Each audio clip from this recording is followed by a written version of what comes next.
자, 여기 앞에 보시면 이게 뭡니까? 이게 뭡니까? 표준말로 무, 경상도 사투리로 묵고. 제가 왜 이걸 꺼내놓고 지금 얘기를 하냐면, 지금부터 제가 하는 얘기를 잘 들으셔야 됩니다. 저 까만 봉지가 날아가는데, 지금 저 옆에 보면 매번 제가 말씀을 드렸습니다만은 분노한다 이 작것들이라는 책을 지금 판매하고 있습니다. 꼭 책을 팔아서 어떻게 하겠다는 게 아니라 그 책의 수익금의 50%가 저희들 집회 운영 경비로 지금 사용이 되고 있습니다. 그냥 기념으로 한 권씩 가실 때 사주시고, 오늘 저 강원도 저 아주 고랭지에서 오늘 여러분들에게 줄 것은 없고, 자유대한호국당 강원도지부에 이종준 선생님께서 내가 무 1000개를 여러분에게 선물하겠다고 해서, 문재인이가 김치국 마시다가 혹시나 문제 생길 것 같아서 김치국을 우리가 먼저 먹어야 되겠다 그래서 1000개를 갖고 왔습니다. 아마 한 사람당 2~3개씩은 돌아갈 텐데 집에 가실 때 무대 뒤에 들려셔서 꼭 무 2~3개씩은 갖고 가시기 바랍니다. 자, 그리고 지금 저기에 백남기 사건이 기소된 경찰 석방 탄원서 지금 서명을 하고 있고, 여러분 지금 받으셨나 모르겠는데 여기 작은 스티커는 집에 가서 아파트 어디든지 붙여두시고, 이 지라시는 읽어보시고 버리지 마시고 옆집 편지함에다가 다 집어넣고 가시기 바랍니다. 자, 이제 마지막으로 이 시간이면 항상 올라오는 사나이, 꼭 이 무처럼 생기신 분, 우리 조영건 이사를 이 자리에 모시겠습니다. 큰 박수로 맞으시기 바랍니다.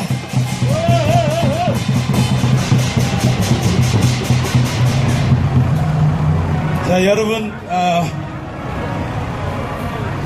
제가 지금부터 드리는 말씀은 아마도 유튜브나 언론이나 이런 데서 나오지 않았던 이야기를 제가 좀 드리려고 합니다. 왜 이 사태가 이렇게 꼬였는지, 나라지킴이 고교연합의 그 단톡방에 계신 분들은 제가 자료를 지금 올려드리고 말씀을 좀 나누도록 하겠습니다. 보내드렸습니다. 여러분, 1965년 한일협정부터 2019년까지의 이야기를 10분 동안 제가 짤막하게 일본의 과거사 문제에 대한 사과, 구체적인 내용, 그리고 우리의 주장, 반복, 사과 요구, 이런 것들이 대한민국을 어떻게 꼬이게 만들었는지 제가 지금부터 보여드리도록 하겠습니다. 여러분, 여기 다 주목하세요. 덥더라도 주목하세요. 1965년 6월 22일입니다. 일본의 신하 대신이 유감스러운 일로 깊이 반성한다로 시작한 일본의 사과는 1965년 6월 22일 첫 번째 사과가 있었습니다. 83년 1월 11일 두 번째 사과, 84년 9월 6일 세 번째 사과, 84년 9월 7일 네 번째 사과. 뭐라고 그랬냐면, 정부 및 일본 국민이 이 잘못에 대해 깊은 유감의 뜻을 되새김과 아울러 장래에 이런 일이 없도록 굳게 결의하고 있음을 표명한다 라고 했습니다.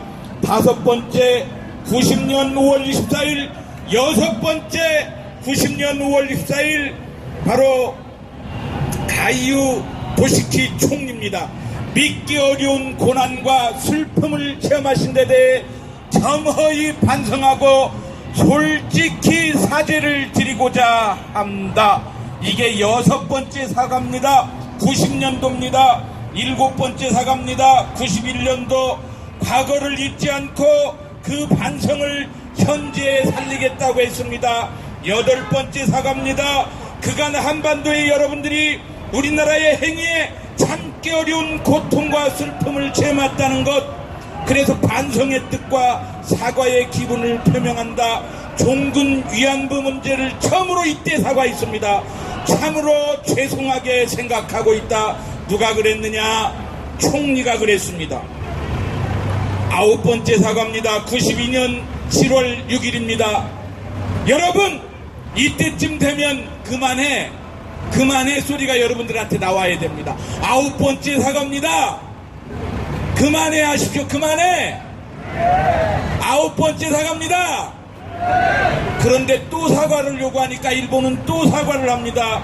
위안소의 설치, 위안부 모집 담당자의 단속 등의 정부 관여가 있었던 것을 인정한다. 솔직히 사과했습니다. 10번째 사과입니다. 93년 8월 4일입니다. 사과와 반성의 뜻을 말하고자 합니다. 11번째, 12번째, 13번째까지 넘어갑니다. 93년 11월 6일입니다. 종군 위안부와 노동자 강제 연행 등 각종 문제가 있었다며 깊이 반성하며 이번 기회에 다시 한번 진심으로 사과드린다라고 93년 11월 6일 한국에 와서 일본 총리가 사과했습니다. 14번째 사과 94년 3월 24일 15번째 사과입니다. 그만해 하십시오. 여러분들, 나도 지겹습니다. 이야기는 나도 지겹습니다. 15번째 사과입니다. 94년 7월 18일 무라야마 총리입니다. 일본의 침략행위 및 식민지 지배 등이 많은 고난과 슬픔을 주었다. 깊이 반성한다고 했습니다. 16번째 사과입니다. 94년 8월 30일입니다. 과거사에 대한 반성과 부전의 결의, 전쟁을 다시는 하지 않겠다고 결의했습니다. 17번째 사과입니다. 다시 한번 통렬한 반성의 뜻을 표하며 진심으로 사과드린다고 했습니다. 18번째, 19번째 사과입니다. 들으십시오. 그만하라고 크게 외치십시오. 저는 들으라고 해야 됩니다. 19번째 사과입니다. 아키히토 일왕이 일본의 식민지에 대해서 깊은 슬픔으로 간직하고 있다. 그러면서 아키히토 일왕은 뭐라고 그러냐면 귀국이 대한민국이 일본의 문화에 지대한 영향을 끼쳤다. 고맙다고 그랬습니다. 과거에. 그러면서 사과했습니다. 20번째 사과입니다. 통절한 반성과 마음으로부터 시작한다. 21번째, 22번째 생략하겠습니다. 그만하라고 하니까 24번째, 25번째, 26번째, 27번째, 28번째, 29번째, 30번째. 도대체 몇 번을 사과해야 되는 거죠? 30번째 사과는 굉장히 중요하기 때문에 또박또박 읽어드리겠습니다. 현재 아베입니다. 이 아베가 뭐라고 그랬냐면 오늘날의 이 사태는 2015년 8월 15일 예견되었던 사태입니다. 읽어보겠습니다. 30번째 사과입니다. 아베가 그랬습니다. 우리나라는 일본이죠. 일본은 지난 전쟁에서의 행동에 대해 반복적으로 30번씩이나 반복적으로 통절한 반성과 진심 어린 사죄의 마음을 표해왔다. 30번씩이나 반복적으로 진심으로 사죄해왔다. 한국에게. 그런데 아베가 뭐라고 그랬냐면 잘 들으십시오. 아베가 일본에서는 전후에 태어난 세대가 지금 인구의 8화를 넘겼으며 일본 인구의 80%는 전쟁을 모르며, 아베가 한 얘기입니다. 이들은 일본 인구의 80%는 전쟁과 아무 상관이 없다고 밝힌 뒤에 우리들은 이제 우리 아베를 비롯한 우리 정치권은 우리들의 아이와 손자 그 후세대의 아이들에게 사죄를 계속할 숙명을 지우게 해서는 안 된다. 그러니까 아베가 30번째 사과하면서 이제 더 이상 사과하지 않겠다. 이제 더 이상 사과하지 않겠다. 질려 죽겠다. 30번씩이나 사과를 했으면 받아야지.